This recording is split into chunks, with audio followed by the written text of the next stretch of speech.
Viendo su cara y su sonrisa, poca gente podría intuir que detrás de esta señora se escondía un absoluto monstruo. Ella era esposa, era madre y era abuela. Y precisamente los abuelos y las abuelas son una de las figuras más respetadas en todo el mundo. Los abuelos, las abuelas no tienen la obligación de criarnos y sin embargo muchos de ellos se ocupan 100% de sus nietos y les dan absolutamente todo en esta vida. Los abuelos malcrían, los abuelos te dan absolutamente todo lo que tus padres te niegan. Los abuelos te enseñan a navegar por la vida con sus historias del pasado y te muestran lo que es la ternura. Sin embargo, de vez en cuando, y afortunadamente no sucede muchas veces, pero alguna que otra cae, detrás del adorable rostro de un ancianito o una ancianita se esconde un alma muy perversa. ¿Estás lista para conocer la historia de la abuelita sonriente? Así es como la llamaban. Sin embargo, yo prefiero cambiarle el nombre y ponerle la abuelita apisonadora, porque nena, por donde esta señora pisaba, no volvía a crecer la hierba.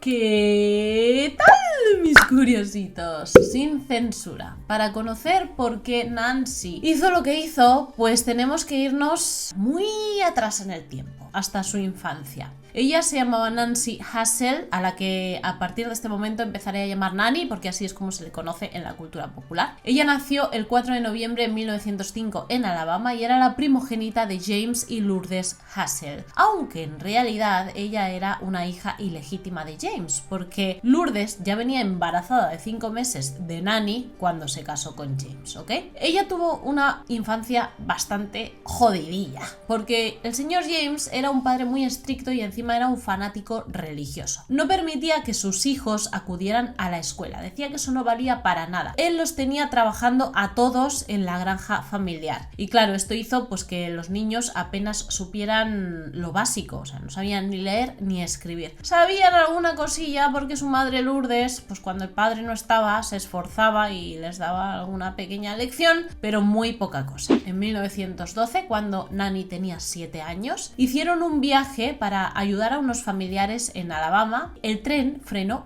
en seco y esto causó que Nani saliera disparada y se golpeara con un trozo de hierro, con una barra en toda la cabeza, y esto le causó que tuviera dolores de cabeza ya de por vida, que sufriera bastantes episodios de depresión y pérdidas de conocimiento. Su pasatiempo preferido a tan corta edad era leer las revistas que tenía su madre, que eran como revistas románticas, porque por aquel entonces, aparte de las típicas novelas estas tipo, no sé, Agatha Christie o algo así, pues existían también novelas como con pequeños relatos, y entonces ella las leía, se imaginaba cómo sería su príncipe azul, soñaba con cómo sería el romance en su vida adulta. Claro, ella lo tenía que imaginar, bueno, no quedaba más remedio, porque es que el padre la tenía prohibidita de salir de la granja. Mira, no le dejaba que se maquillara, no le dejaba que se pusiera determinada ropa, porque le decía que así la estaba protegiendo de que los hombres le hicieran algo. No le permitía ir a los eventos sociales, no le permitía ir a los bailes, casi no dejaba ir ni a la iglesia. Bueno, a la iglesia le dejaba ir porque él era un fanático religioso, porque si no, tampoco. Esto obviamente no hizo que Nani creciera de una manera más protegida, solamente hizo que ella se desarrollara como una inadaptada social. A los 15 años, Nani se tuvo que ir a trabajar fuera de la granja porque había que traer más dinero a casa, y ella entró en una fábrica de hilo. Aquí fue donde conoció a Charles Braggs, que tenía 20 años por aquel entonces y que vivía con su madre soltera. Estuvieron acudiendo juntos a la iglesia,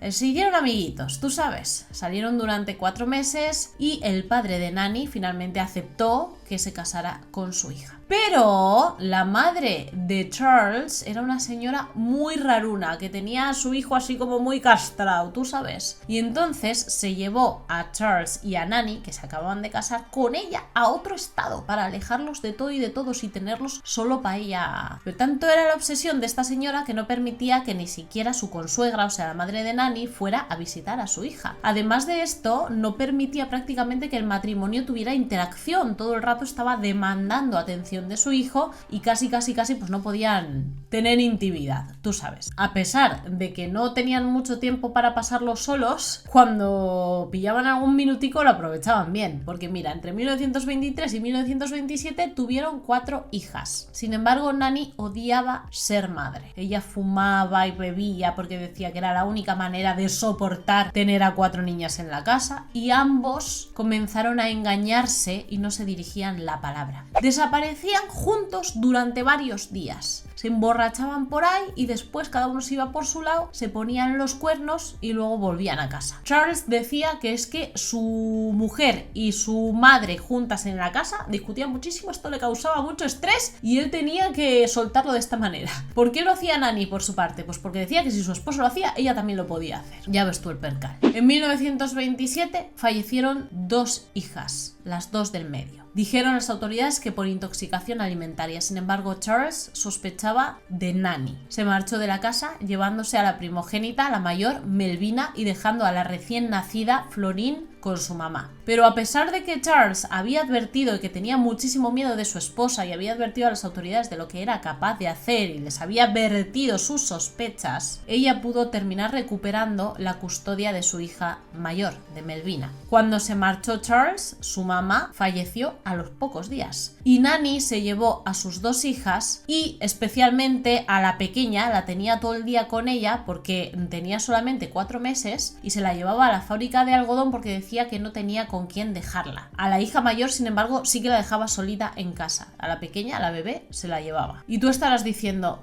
pues hombre, no parece una malísima madre porque se llevaba a la bebé pudiendo dejarla sola, pero a la vez dejaba a la mayor y se había cargado a las 2 de medio. Vale, estoy confundida. Te voy a contar una secuencia más de eventos que te van a quitar la confusión enseguidita y te van a dejar discernir qué clase de mujer era la señora Nanny. En 1928, Charles, su esposo, volvió para reclamar la casa, pero volvió con su nueva pareja. Esto obviamente cabreó muchísimo a Nanny y arreglaron los papeles del divorcio. Nanny se fue a Jacksonville con sus 2 hijas y allí siguió con este pasatiempo que tenía cuando era pequeñita de leer novelas de romance y se inscribió en las columnas de contactos del periódico. Así fue como conocería a su segundo esposo, Frank Harrelson, un albañil de 23 años con el que se casó en 1929, pero el tipo era un bebedor empedernido y además tenía antecedentes penales por haber molestado a una mujer. Sin su consentimiento, obviamente, por eso digo que la molestó. Sin embargo, a pesar del buena pieza que era el señor Frank, su matrimonio con Nanny duró 16 años. Este sería el más duradero en el tiempo. Vivieron juntos con las 2 hijas de ella, con Melvina y con Florine. Sin embargo, en el año 1943, Melvina, la mayor de Nanny, tuvo un bebé. Dio a luz a Robert Lee Haynes. El bebé, sin embargo, pasó minutos en este mundo porque falleció ipso facto. Melvina había estado bajo los efectos del éter etílico, que era lo que ponían en aquel entonces como anestesia, porque no había otra cosa. Y ella había vislumbrado en su pedazo de peo que llevaba con el éter cómo su madre sostenía un alfiler mientras sostenía en el otro brazo a su bebé. Y sabía que había hecho algo. Le dijo a los médicos que por favor que investigaran, etcétera, etcétera, pero los médicos dijeron que no sabían nada y que el niño había fallecido simplemente de muerte súbita.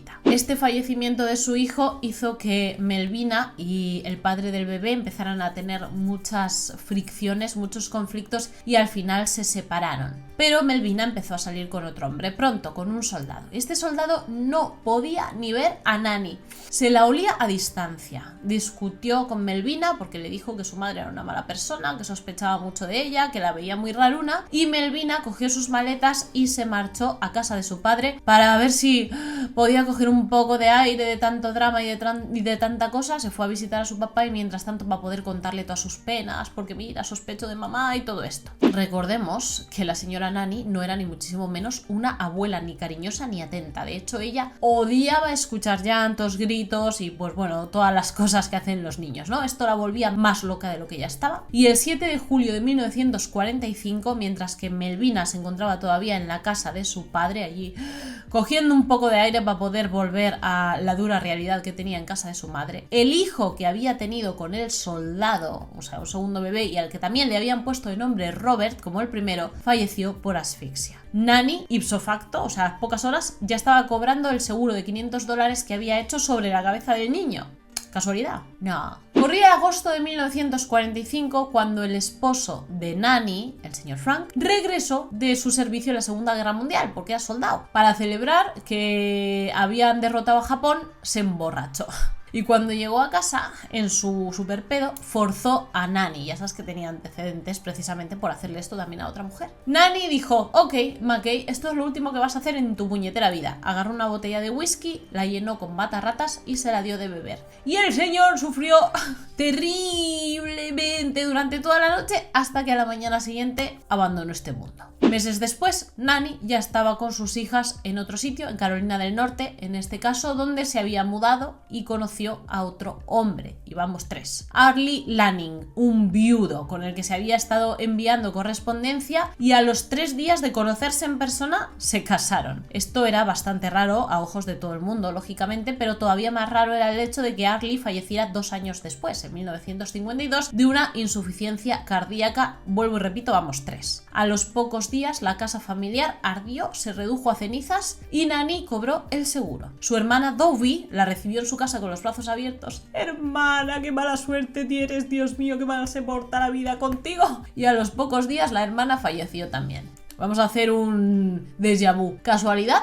Nah. Nanny creó el Círculo de Diamante, así le llamó a su empresa, que no era más que un club para ayudar a la gente soltera pues a encontrar pareja, bueno, soltera, viuda, incluso casada, porque si querías tener un rollete, pues Nanny tenía ahí el Tinder del pasado para que tú conocieras a tus amantes. Ella misma utilizó su propia empresa para conocer a un cuarto hombre, Richard Morton, un hombre de negocios con quien se casó poco tiempo después. El tipo no era alcohólico como sus predecesores, pero sí tenía una madre enferma, que en enero de 1953 se mudó a vivir con ellos. La relación entre nuera y suegra, volvía a repetirse la misma historia, era fatal. Nanny le tenía un asco a la suegra que no podía con ella. Entonces, 2 semanas después de que llegara a su casa, la envenenó. Se la quitó del medio rapidito. Dijo: qué tía más asquerosa, fuera. Richard falleció de la misma manera en marzo de ese mismo año. Sin embargo, los médicos calificaron ambos fallecimientos como naturales y todo el pueblo se compadecería de la pobre Nanny y de esa malísima suerte que llevaba siempre a sus espaldas. Pero ojo, no te vas a pensar que su carrera de viuda negra iba a impedir que ella siguiera encontrando el amor, porque llegó un quinto hombre, Samuel II, un señor ultra religioso, ahora buscó uno como su padre, que detestaba el alcohol, las infidelidades y las novelas románticas que ella leía. Vamos, no sé qué es lo que le encontró a este hombre entonces. Él había perdido a su esposa y a sus 9 hijos en un tornado que había sucedido en Arkansas. Yo creo que por eso estaba tan amargado. Se casaron en julio de 1943 y se mudaron juntos a Tulsa. Pero en septiembre él ingresó con unos síntomas de gripe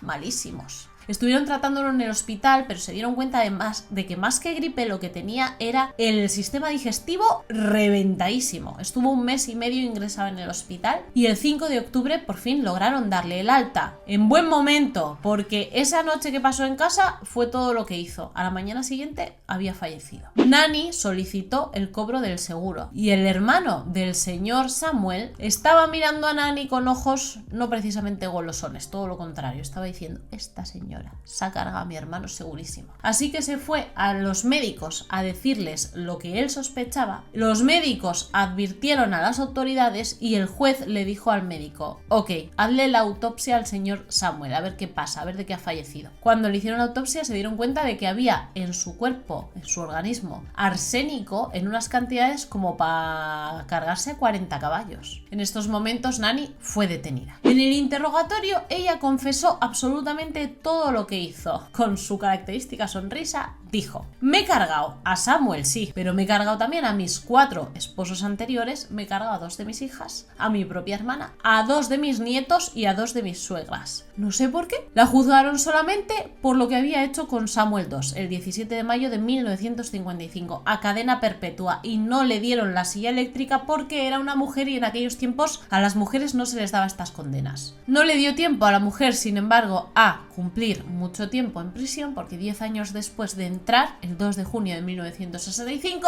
se la llevó Diosito para arriba o el demonio para abajo, falleció en el hospital de la prisión por leucemia. Y ahora te tengo una pregunta para que me contestes abajo en los comentarios. ¿Tú crees que la manera en que el padre de Nani, bueno, aunque no era realmente su padre biológico, pero el señor que la crió, ¿tú crees que esta manera en que la hizo crecer, que no la dejaba maquillarse, que no le dejaba relacionarse con nadie, que no te puedes poner esto, que solo tienes que ir a la iglesia, que no puedes leer, no puedes escribir, porque eso para qué sirve, no sé qué, todo esto que se formó alrededor de ella en su infancia, ¿crees que hizo que ella se desarrollara como la aniquiladora en la que se convirtió? Tengo mucha curiosidad por saber qué piensas, porque yo creo que sí. Yo creo que este es uno de los monstruos que se hizo, no uno de los monstruos que nació. Te estaré leyendo súper atenta abajo en comentarios. Si no quieres perderte el próximo caso que te estoy preparando, suscríbete al canal y activa la campanita de notificaciones. Sígueme también, que me ha quedado súper yeye,